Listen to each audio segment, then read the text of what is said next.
joining me today. Yes, of course. It's been a busy day. It sounds like for you too. I know, yes, it has. I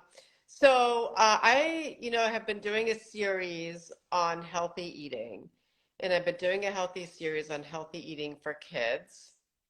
hmm And I am really, really happy to have you kick off the first event for the Healthy Eating for Kids series, which will be the next 3 weeks, where we're going to Awesome. talk about healthy food habits for kids. And I wanted my listeners to meet you and know who you are and understand what you do, because I think you're going to take us from the first stage, from early on, healthy eating for young kids. And so please go ahead and introduce yourself to us. Yeah, awesome. Thanks for having me. So I am Dr. Andrea Wadley. I am a pediatrician as well as a lactation consultant. I have a direct primary care pediatric and lactation practice here in Colleyville, Texas. I'm also a course creator, so I have a new breastfeeding class available on demand online, and I'm super passionate about healthy eating in kids. So it starts with breastfeeding, and then we're going to talk about table foods today, how to introduce them to your baby. Okay, great. Yeah, I think a lot of people will be very interested to hear what you have to say.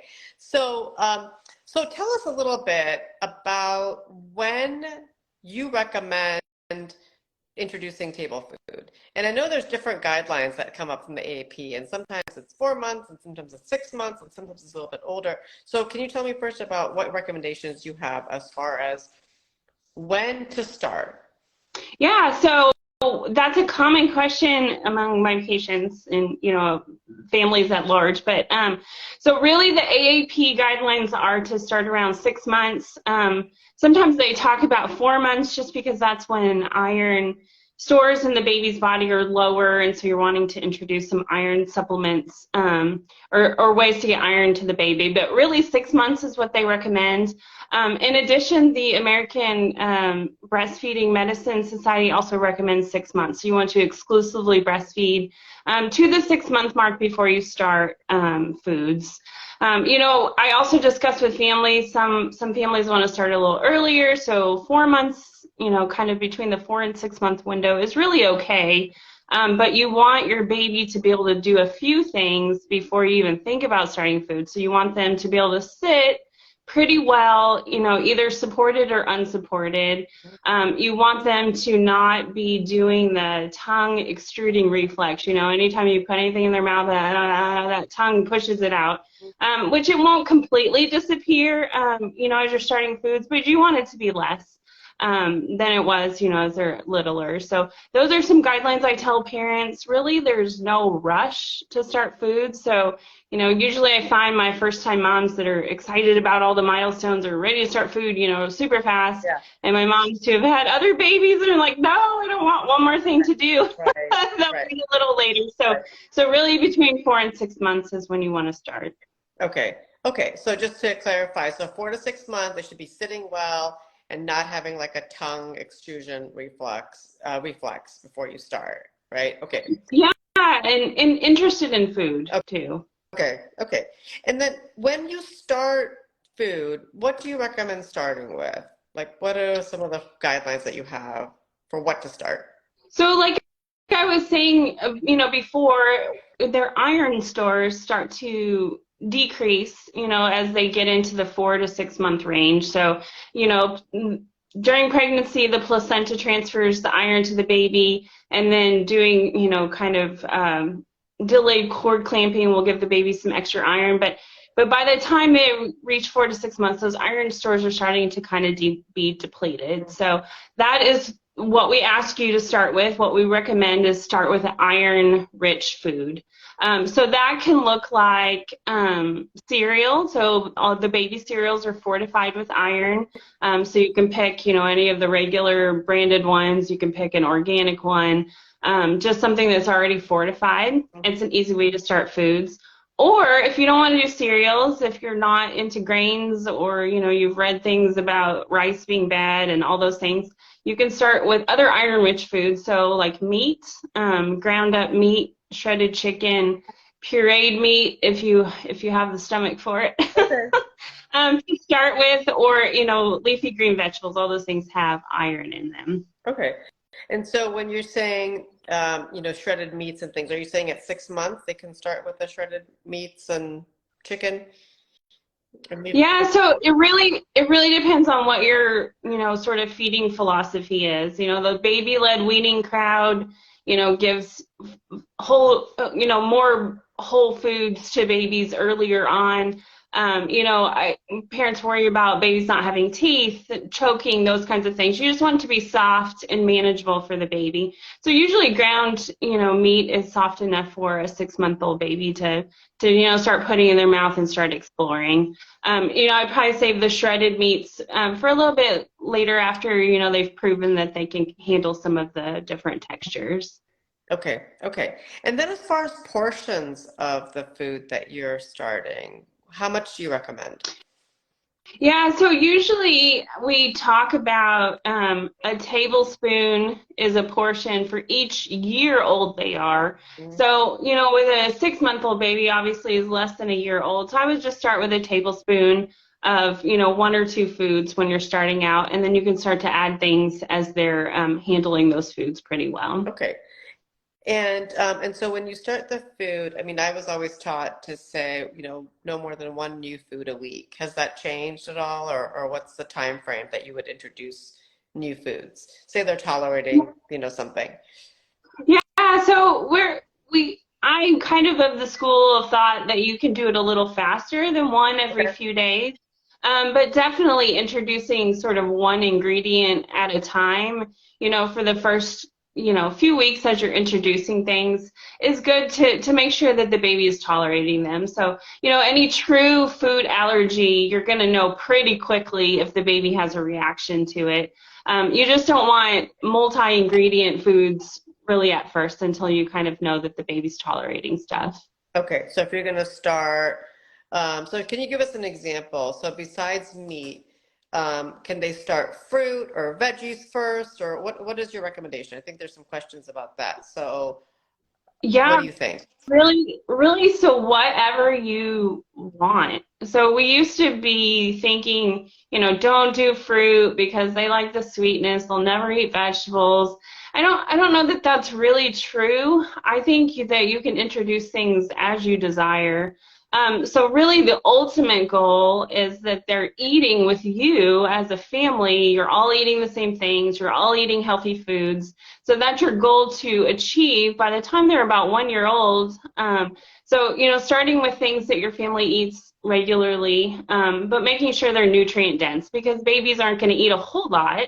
So when you're introducing things, you want them to have good nutrients. So fruits, vegetables, whatever culturally you're used to eating as a family. Okay. And then let's talk about, so, we're introducing new foods and babies at 6 months. And so by a year's, age, they've, you've introduced several foods. Can you talk to us a little bit about portions for children after the age of 1? Yeah, so like I was saying before, so it's about a tablespoon of each sort of thing that you're eating per year old they are. So for like a 1-year-old, you would start like a tablespoon of fruit, a tablespoon of vegetable, and a tablespoon of meat or protein, and put it on their tray, put it on their plate, and let them eat that. And that's the starting portion. So if your baby is wanting more than that, then you can always give them more, of course, making sure that you're doing the healthier foods. But that's kind of a good starting place. And then it doesn't overwhelm the baby. So if you're just putting 1 tablespoon of 3 different things on their tray, then they can explore and try those things and they don't get too overwhelmed by a huge plate of food. Okay. And can you talk to us a little bit about milk? So, introduction of milk or whole milk. Can you talk to us a little bit about that? Because I think there's some questions on that, and when to start and for how long? Yeah, to do whole milk. Absolutely. So the first 6 months of age, from 0 to 6 months, we want the baby to only have either breast milk or formula. So no water, no juice, no other foods, nothing else. And then from 6 to 12 months, they're still getting their main source of calories from either breast milk or formula. So kind of in the 6 to 9 month window, you know, you're introducing food, you're teaching them how to eat, they're practicing, they're starting to like, you know, flavors and textures, and you're adding those nutrients in. But from, you know, kind of in the 6 to 9 months, their majority of their calories should come from milk. So breast milk or formula. And then from 9 to 12 months, you know, they're starting to kind of shift towards more foods. But really they should be having, you know, 3 cups, about 24 ounces or so of breast milk or formula per day to meet their nutritional requirements. And then by 12 months of age, you can switch over to whole milk, like you were saying, or you can just make sure your baby is getting the protein, calcium, you know, the different ingredients that really are what we use milk for, is just to have an easy way of getting protein and calories into a baby. So if your family doesn't do milk, you know, there's plenty of milk alternatives. Just make sure you're not giving something with lots of sugar in it, and make sure you're giving something that's fortified with, you know, different nutrients. But really, traditionally, we've said, you know, whole milk for the first 2 years of life, and then you can switch to a lower fat milk. And really, at that point, you don't want your baby having more than, you know, 2 to 3 cups of milk per day. And then you want them to get away from putting it in the bottle. I'm kind of lenient with that. So I say by about 15 months of age. You really don't want the baby to have a bottle of milk, because it can cause lots of dental issues and cavities and stuff. So, so that's usually the recommendations that I go by. Okay. And so I'm glad to hear you say, you know, not to have, you know, large portions of milk, because some babies will just fill up on milk and have milk all day long. And again, that will, you know, lead to iron deficiency also. So I think that's important for parents to know, that it's not always just milk. So, you know, the other question I want to ask, and I'm so glad that I have you here, is because you know, I treat a lot of kids a little bit older, but for the younger, you know, kids, I often get questions about, my baby's not eating enough, whether my toddler's not eating enough, or my toddler's picky, and, you know, I'm not getting enough. And, you know, oftentimes when I see them, their height and weight are on the growth chart, but the parents are really concerned that they're not eating enough as far as the portions. And I'm talking about, you know, the toddler 2 to 4, or, you know, until they hit school age. And so what are your recommendations for that? For those picky eaters, they just don't eat much, they pick one food that they like and they just stick to that, and they want milk the rest of the day. What are your thoughts about that? Yeah, so I get this question a ton as well. So I wrote a blog post probably 3 years ago. It's called, "Can My Toddler Live on Unicorn Tears and Air Alone?" Because it's such a common thing. Yeah. So really, in the first year of life, they're growing so rapidly. You know, you're giving them lots of breast milk, lots of formula, you know, you're keeping up with their food, all this stuff. They're hungry, because their brain is growing, their body is growing, you know, their weight is increasing, you know, in a pattern, but pretty rapidly. So then when they get to about a year old, they are not growing quite as rapidly. So they're still growing, of course, but their velocity, so how fast they're adding you know, height and weight, is slowing. So that is why all of a sudden it feels like they're not eating anything, because they were eating a lot, and now they're not eating a lot. And on top of that, toddlers are very distractible. In case you haven't noticed, they're very distractible. They fill up on snacks, they fill up on milk. So what you really want to do is just make sure that you're offering nutrient-dense foods, you know, at meal times. So, you know, mealtime for a toddler can be at your mealtime. It can be different.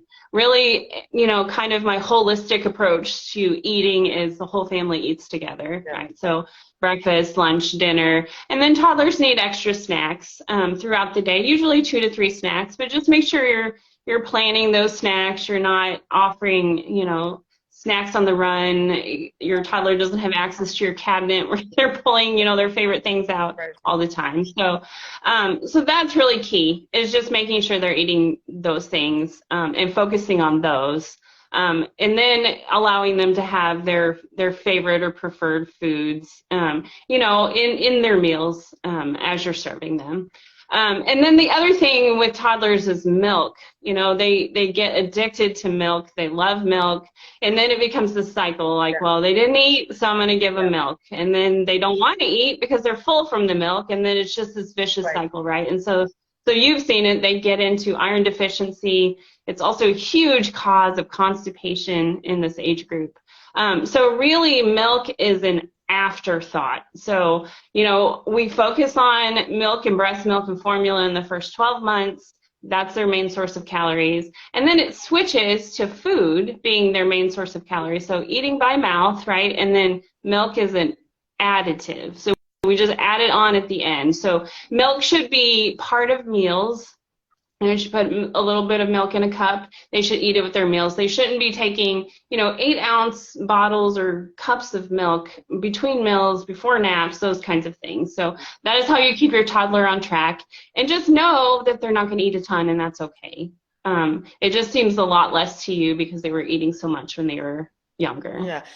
So if they are growing and developing normally, otherwise, you know, they're probably getting enough as far as their calories. Is that what you're saying?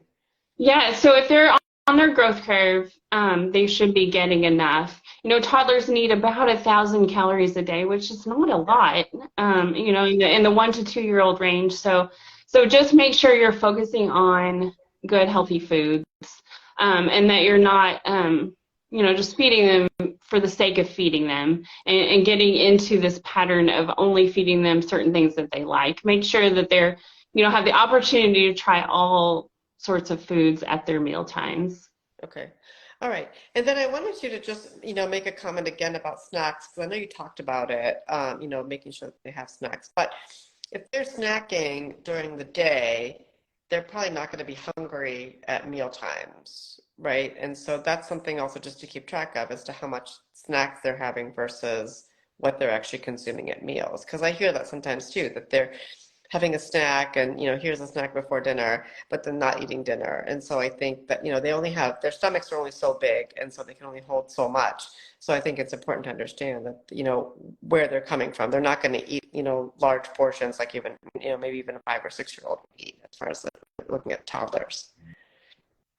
Yeah, so once they start talking, snack becomes kind of like a 4-letter word, right? Yeah, In your house, and they're always snack, give them a snack, and you give them a snack to keep them quiet, you give them a snack to keep them entertained. I am guilty of that too. I'm a pediatrician, and I did that a lot. But just making sure you're planning snack time. So, you know, between this hour and this hour, you can have a snack, but it has to be, you know, a healthy snack. So something with protein, a fruit or a vegetable, that kind of thing. And then just having clear expectations for dinner. So if you're giving them a snack at 5 o'clock and then you're serving dinner at 5:30, you can't expect them to eat a lot. So just making sure you're kind of thinking through your day. You know, if you imagine, like, as a healthy adult, most of us need about 2,000 calories per day. You know, on average, which are the recommendations. And a toddler really just needs half of that. So, you know, if you think about in a whole day what you eat, you know, just splitting it up between meals and snacks, because their stomach is small. They do metabolize it a lot quicker. They're moving a lot more, all those things. So just having good expectations, realistic expectations of your little one. Okay. And then, you know, before we run out of time, I just wanted to run through, you know, maybe a little bit older group. So, you know, the school age, like 5-year-olds, and, you know, maybe we talk about 5 to 9-year-olds, or before they actually hit puberty. So, what about for those kids? I mean, you know, I'll tell you, for myself, my own kids were great eaters when they were, you know, babies and toddlers, and they were eating a whole bunch of food. And then really in that time category, 5 to 10 or 5 to 9, they started becoming more and more, I don't want to say picky, but just, you know, not wanting to eat certain things that we were eating, and developing their own routine as far as what they wanted and what they didn't. And so what recommendations do you have for parents around that stage? I mean, if the kids don't want to eat, and they're, you know, I often get questions like they don't eat dinner, or they don't want to eat dinner, and they don't want to eat what we're eating. Do you have any specific recommendations? And again, we're talking about healthy eating here for kids. So any specific recommendations that you have as a pediatrician? Yeah, so I am in the throes of that time period. So I have a 9-year-old, and she has gone through that. So I work so hard to breastfeed her. I work so hard to get fruits and vegetables in her, you know, in the 1 to 2-year-old, 3-year-old range, and she was a good eater. And then she became more picky as she got older, because they have choice, right? They're exercising their choice as they grow. They're wanting to be more independent of adults. So really my advice is just to keep offering. You know, I know back in the day, right? Back in the day, our parents wouldn't give us an option. You know, this is the food that you eat. This is the food that I made. You know, and so really at our house, the rule is you eat what we're eating, you eat what's on your plate, or you don't really eat anything else, and you can, you know, wait until the next meal time. So just doing those things, and then eventually not making it such a battle or a, you know, an issue, I guess, in your house. So right now my 10-year-old, almost 10-year-old, makes her own lunch every day for school, and she's good about picking a fruit, a vegetable, and, you know, a protein to put in her lunch because she's learned that all along. So really it's just a lifelong habit of being consistent, offering the things that they'll eat, trying to add a fruit or a vegetable onto their mac and cheese, or, you know, just not making foods that they love and idealize be off limits completely, but also not restrict them so much. Yeah. Does that help? Yeah. And again, I think the thing to emphasize there is, and I always tell my patients this, and I want to make sure that I'm telling the same thing that you're telling them, is I always tell my patients, you know, food before liquid. So we want to start eating solid food before liquid. You know, I often say, you know, water or milk at meal times. But really, what I want them to do is learn to eat the food first and not fill up on the liquids. I don't know if you have, you know, the same or similar philosophy to that. Yeah, I totally agree with that. So it's so easy for kids, for adults too, to fill up on their daily calories with, you know, liquids. So juice and tea and Coke and, you know, all those things that hopefully your kids are not drinking all those things, but it's really easy. And milk is a huge, you know, calorie filler too. So just having it with meals, like you were saying, so water and milk at meals, and then save, you know, lemonade or soda or whatever as treats, you know, extra special things, like if you go out to a restaurant or if you're having a special occasion, those kinds of things, to just make sure your kids are not filling up on things that are not helping their bodies to grow and their minds to, you know, expand and all of those things. Right. So I'm glad you made that comment, because I've had a lot of people say, you know, things to me about, you know, juice and why juice is not, you know, not needed at each meal. And I do think that we do want to have, you know, solid food and not fill up on, you know, sugary treats. And I agree with you that I think juice and lemonade and some of those things should be reserved as treats.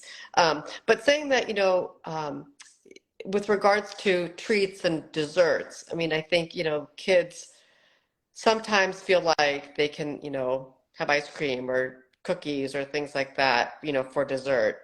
What is your recommendation for that? Mine is usually as a treat in moderation, but what do you usually say with regards to desserts after dinner? Yeah, so like you said, treats, moderation, you know, we don't have dessert every night after dinner at home. We usually cook at home, you know, we try to cook most dinners at home and have meals together as a family.